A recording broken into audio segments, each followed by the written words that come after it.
Shortly after I read Luke's story of the 10 people with leprosy this week, I received an email from MoveOn.org, one of the many education and advocacy groups that clutter my email box each morning. But that's neither here nor there. The name of the organization itself is what made the connection in my mind. Move On. Move On seems to be precisely what the lepers in Luke's story did after their experience of what seemed to be miraculous healing. At least, move on is what 9 out of the 10 healed lepers did.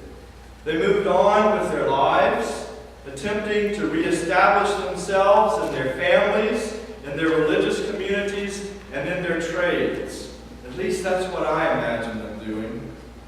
And though they often get a bad rap in sermons for doing that, I don't think it's terribly hard to understand why they did.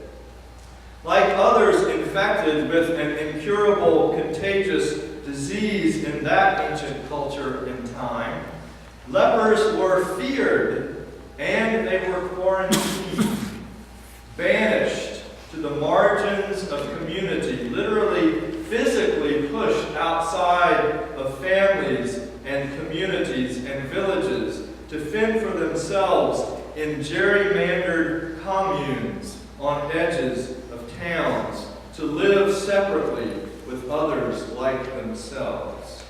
They were cut off from family and from livelihood and from the spiritual comfort of the temple.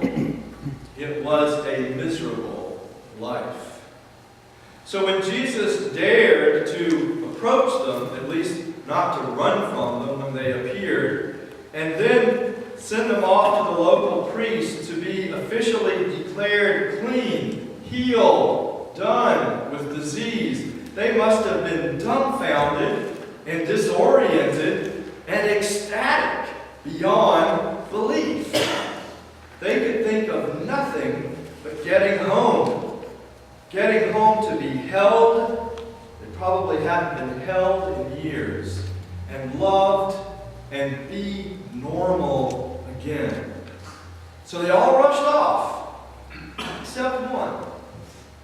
9 of them ran off to the village, but one stopped in his tracks and made an about-face. Somehow it had occurred to this one that he was grateful beyond belief and wanted, even needed, to go back and to express that gratitude to Jesus for this unbelievable reversal of fortune. For some reason, we're not given privy to the details of the fuller story, but for some reason, this one had stopped long enough to feel the gratitude welling up inside of him.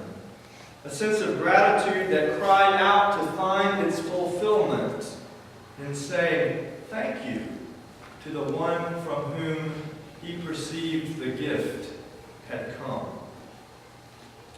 But the other nine were not bad guys. At least, I don't think so.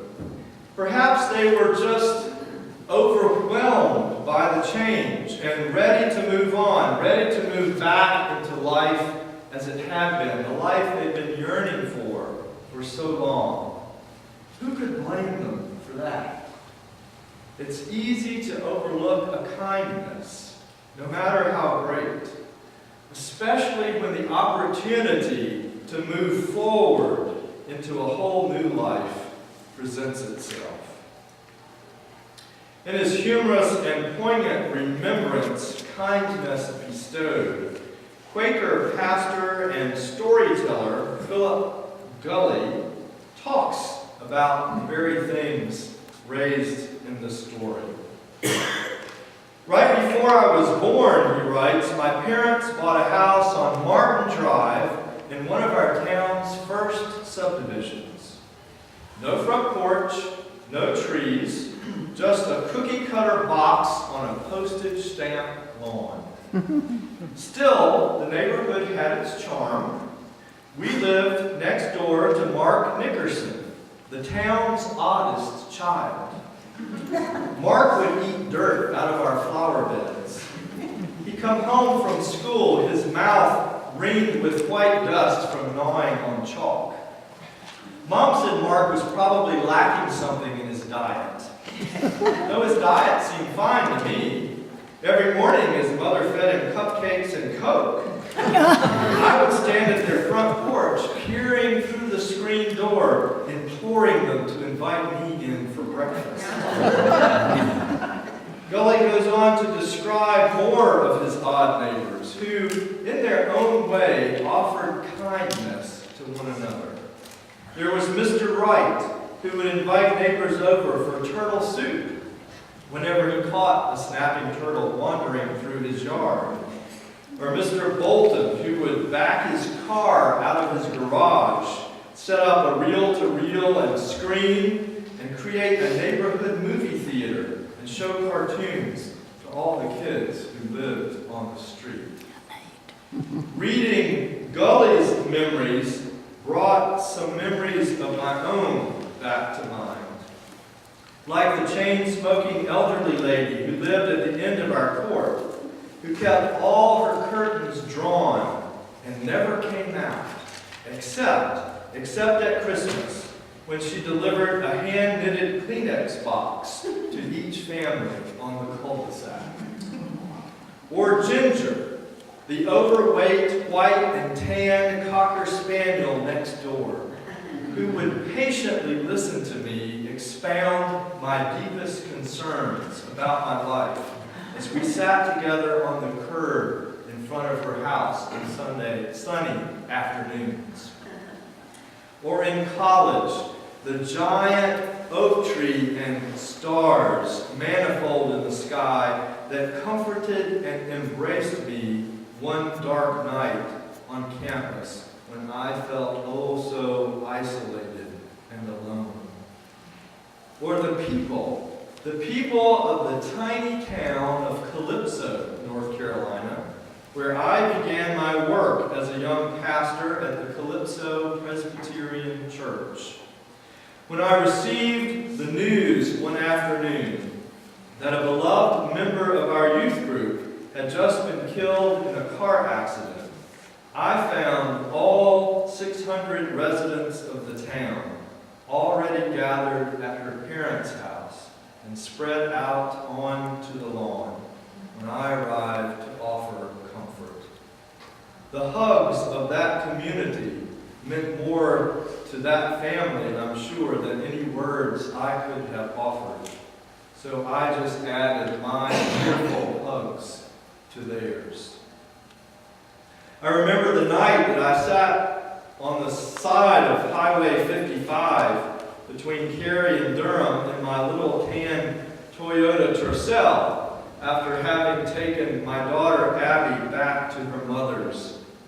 The engine had seized. Not surprisingly, the car was only about 20 years old. And my cell phone, unfortunately, was at home without me. A young gentleman pulled over and I cracked the window enough to speak to him. He was wearing a mechanic's uniform from a Ford dealership that had his first name crocheted onto the shirt. After looking under the hood and shaking his head, he told me that I was not going anywhere that night in that car. And he offered to take me home. It may have been foolish, but I made the decision to take him up on it. And he got me there, safe and sound, miles out of his way that night. I also remember the kindness of the nursing staff in the hospital the week that my father died. Their care of my father and gentleness with my mother was an inspiration to me, and I will never forget their faces, even though their names are fading. I sincerely thanked them that night as we left my father's body at the hospital. I had intended to write a letter to the CEO of the hospital expressing my thanks.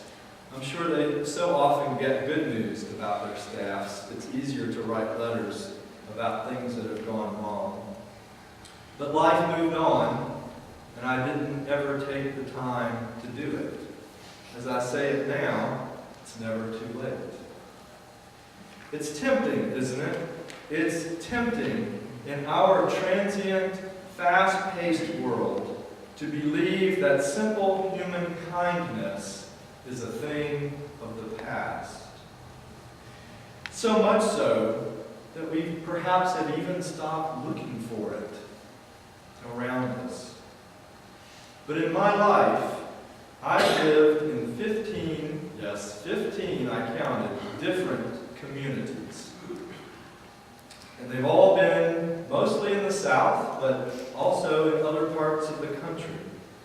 And yet, in every single one of those 15 communities, I've found the kindness of trees and stars and friendly dogs.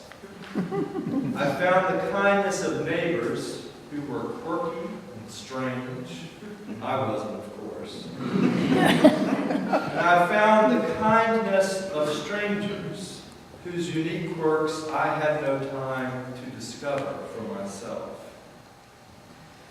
In his own reflections about kindness in his life, Pastor Gully was led to the conclusion that kindness indeed thrives.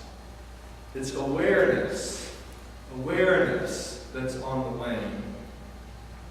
It may sound maudlin to some, but I'm inclined to agree with Pastor Gully. In our move-on culture, we hardly take the time to notice the bright, fiery red autumn tree by the roadside, much less take the time to delay the next thing and just pull over out of traffic and admire it. We see the full moon outside our window at night, but if our favorite program is coming on, we pull the shades instead of making cocoa and just sitting on the window seat to simply stop and stare. We do not take the time to let our tears have their say when a neighbor asks how we're doing after we've gotten the news that the cancer has come back. After dinner, after all, we must get back to the paperwork that waits to be turned in the following day. We're so busy moving on to the very next thing that when our partner says that he planted our favorite fall green beans in the garden, we nod, "That's nice," and get back to finishing the sermon in which our head is buried. Whether it's the kindness of a partner or a neighbor or the kindness of nature, we're apt to be so ready to move on that we do not let it sink in that the divine has opened up a space in the universe in order to care for us. And because we have not noticed that we've been cared for, we're not likely to find the joy of gratitude welling up within us, or the words, "thank you," forming unconsciously on our lips. That does not make us bad people, just people who are sometimes terribly unaware. And it does leave us without experiencing one of life's deepest spiritual joys and healings. The profound experience of needing, no, even wanting and yearning to stop everything in our tracks and turn around and simply say, "Thank you. Thank you" to whatever or whoever is there to receive the connection. Friends, gratitude, it seems to me, is an inculcated discipline. It only comes when we stop moving on to the next thing and stand still. stand still, awestruck by the simple awareness that we have been in some way cared for at a depth which we had never expected to know. There's nothing wrong with MoveOn.org. I find a lot of good stuff there. But maybe we need a new website in our lives. It may sound trite, but maybe www.stopandsmelltheroses.org will get us closer to the true meaning of life. Maybe it will get us close to the very words that will heal our pain and overcome our isolation. The words that we so long to hear and to say. Thank you. Thank you. Amen.